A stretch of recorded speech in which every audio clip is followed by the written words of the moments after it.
बिस्मिल्लाहिर्रहमानिर्रहीम, अस्सलाम वालेकुम रहमतुल्लाहि व बरकातुहू। मेरा नाम अहमद अकील है। आप देख रहे हैं प्रॉपर्टी टीवी। आइडिया बहुत इंपॉर्टेंट होता है। किसी भी आइडिया को अगर हम फाइनल प्रोडक्ट में ला के इम्प्लीमेंट करने में और एग्जीक्यूट करने में कामयाब हो जाएं तो हम बहुत पैसा कमा सकते हैं। Billions of rupees and billions of dollars हम कमा सकते हैं। लेकिन एक आइडिया प्रोडक्ट या सर्विस की शेप में कब आता है, ये सारा एक प्रोसेस है। उन लोगों के लिए बड़ी वैल्यूएबल वीडियो है कि जो डिफरेंट आइडियाज़ पे काम करते हैं या उनको ये पता नहीं है कि किसी चीज़ को, किसी एक थॉट को आइडिया में और आइडिया को प्रोडक्ट और सर्विस पे कैसे कन्वर्ट करना है। आज की वीडियो में हम बताने जा रहे हैं।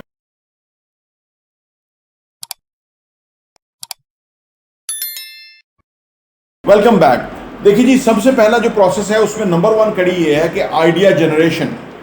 कि आइडिया आप सोचें कि क्या हो सकता है, क्या काम करेगा, क्या चीज़ वर्क करेगी, यानी बेसिक आइडिया जनरेट करें कि भाई क्या आइडिया होगा। इसका मुख्तलिफ तरीका लोगों ने बताया हुआ है, लेकिन जो मैं करता हूँ आमतौर पे, मैं अपने काम के बारे में सोचता रहता हूँ तो मैं अपने पास कोई डायरी रखता हूँ, उसमें मैं नोट कर देता हूँ वो चीज़। आइडिया आता है, उसका इनिशियल एक स्टेज होती है तो आप उसको नोट डाउन कर लेते हैं। फिर बाद में जब उस आइडिया पे काम करते हैं तो उसको फिर फर्दर आप आगे लेके चलते हैं। तो पहले आइडिया जनरेशन का प्रोसेस ये है कि आप बैठ के आइडिया सोचने लगे शायद नहीं आएगा। चलते फिरते, उठते बैठते, तैयार होते, ऑफिस आते जाते हुए आपको आइडिया जनरेट होना शुरू हो जाएगा। कोई अचानक आइडिया जनरेट हो जाएगा कि यार ये दिस इज एन आइडिया जिस पे काम किया जा सकता है। उसको नोट डाउन कर लें ताकि उस पर फिर अगले मराहल में काम कर सकें। नंबर 2 है जी फिर आइडिया रिफाइनमेंट, यानी जिस तरह हम किसी चीज़ को पहले तो रॉ होती है, फिर उसको रिफाइन करते हैं, उसकी एक और अच्छी शेप, उजली बेहतर शेप हमारे सामने आती है। तो आइडिया रिफाइनमेंट के ऊपर काम करें। जब आइडिया रिफाइनमेंट के लेवल पे हम होते हैं तो फिर हमें पता लगता है कि क्या ये यूनिक है, क्या ये एग्जिस्ट करता हुआ आइडिया है, या किस से मैच करता है, या इसमें क्या प्लस है क्या नेगेटिव है। तो ये एक रिफाइन आइडिया को रिफाइन करने की एक स्टेज है। नंबर 3 है कि जी मार्केट रिसर्च।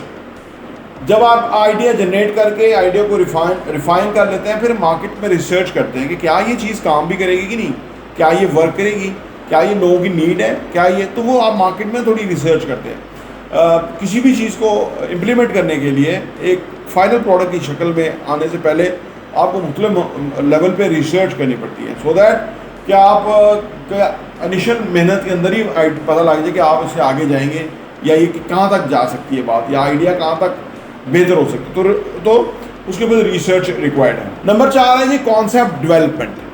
आइडिया अब एक कॉन्सेप्ट की शक्ल में आ रहा है क्योंकि हमने इनिशियल रिसर्च भी कर ली, रिफाइनमेंट भी कर ली।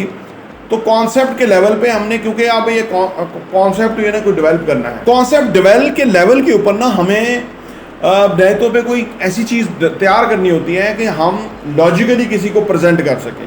क्योंकि जब हम प्रेजेंट करेंगे ना तो वो उसके अंदर कोई ना कोई पॉइंट आउट करेगा चीज़ा। तो ये कॉन्सेप्ट हमें पहले बनाना है, सोचना है। 80% कॉन्सेप्ट हमारा बन चुका हो, 20% कोई उसमें वेरिएशन आ सकती है, सवाल आ सकता है, ताकि हम फिर उस स्टेज से भी आगे निकल जाएं। 5वां पॉइंट है प्रोटोटाइपिंग। यानी प्रोटोटाइप ये है कि जिस तरह की हम प्रोडक्ट बनाना चाहते हैं उसकी एक रॉ शक्ल, उसकी एक रिफाइन प्रेजेंटेबल शक्ल हम किसी को दिखा सकें, ये प्रोटोटाइप है। तो अगर एक चीज़ बनाएंगे तो वो तो जो जिसको हम प्रेजेंट करेंगे या जो हम देखेंगे, हमें पता है कि इसके अंदर ये कुछ होने वाला है, लेकिन एक प्रोटोटाइप हमें चीज़ मिल जाएगी जो कि आइडिया की जो इनिशियल स्टेज है, उसके बाद जो प्रोडक्ट की एक इनिशियल स्टेज है उस पर पहुंच जाएगी। इसके बाद 6ठे नंबर पे है जी डिज़ाइन एंड ब्रांडिंग। अब इसका जो डिज़ाइन है वो कैसे इफेक्टिव होगा, कैसे और प्रेजेंटेबल और बेहतर होगा, फिर हम इसको कैसे ब्रांड करेंगे, क्या इसको जो है ना, क्या इसकी कमिटमेंट है प्रोडक्ट की जो हमने करनी है कि जिसके अंदर इस बैटरी चार्ज बहुत है, इसके अंदर जो है ना पूरी ऐप्स हैं, प्ले स्टोर बहुत है, पता नहीं क्या कुछ होता है। तो वो चीज़ें ब्रांडिंग की तरफ हमें जाना होगा, तो सो डैट कि हम अपनी प्रोडक्ट को कहीं पोजीशन कर सकें जबकि उसकी अदर फीचर्स हमारे पास होंगे। नंबर 7 है कि जी डेवलपमेंट एंड प्रोडक्शन। इस लेवल पे हमने प्रोडक्ट बनानी है, ह्यूमन रिसोर्स हायर करना है, प्रोडक्ट तैयार करनी है, खर्चे बढ़ गए हैं, चीज़ें इन्वेस्टमेंट्स हो रही हैं, चीज़ें बन रही हैं। तो ये एक काफ़ी अगला मॉडल जो है ना, वो एक बेसिक आइडिया का एक प्रोडक्ट की शक्ल में हमारे पास रेडी होके सामने आ रहा है कि जिसमें प्रोडक्ट है जिसको हमने, या सर्विस है जिसको हमने बेचना है, और उससे हमने फ़ायदा उठाना है। नंबर 8 ये है कि G testing and quality assurance. कोई भी प्रोडक्ट बन के उसको हम फिर चेक करते हैं, उसके लिए अलग टीमें होती हैं जो कि चेक करती हैं उसको। चेक करने की साइंटिफिक अप्रोच है, चेक करने की उसकी जो ब्रांडिंग है या उसकी जो पैकेजिंग है, हर चीज़ को चेक करना, सो दैट के फाइनल चेकअप हो जाए, जब वो क्लाइंट के सामने खुले या क्लाइंट के सामने जाए तो वो एक सक्सेसफुल प्रोडक्ट या सर्विस हो। नंबर 9 ये है कि जी go to the market strategy.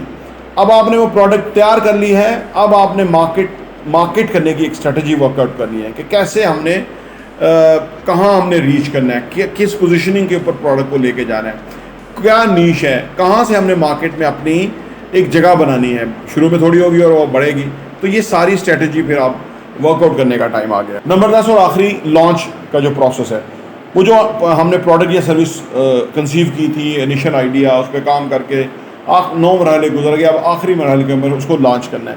Launch करने के अंदर हम ज़रा लोगों को ज़्यादा इन्वॉल्व करते हैं उसके अंदर।